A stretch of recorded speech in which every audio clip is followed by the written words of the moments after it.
بسم اللہ الرحمن الرحیم۔ ناظرین گرامی، مسافر کے لیے دعا اور تقوی کی وصیت۔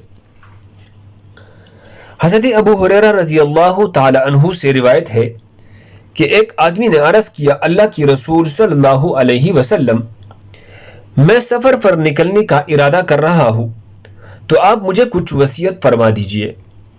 آپ صلی اللہ علیہ وسلم نے جواباً ارشاد فرمایا، میں تجھے اللہ کا تقوی اختیار کرنے کی وصیت کرتا ہوں اور نصیحت کرتا ہوں کہ جہاں کہیں بھی اونچائی و بلندی پر چڑھو، اللہ کی تکبیر پڑھو، اللہ اکبر کہتے رہو۔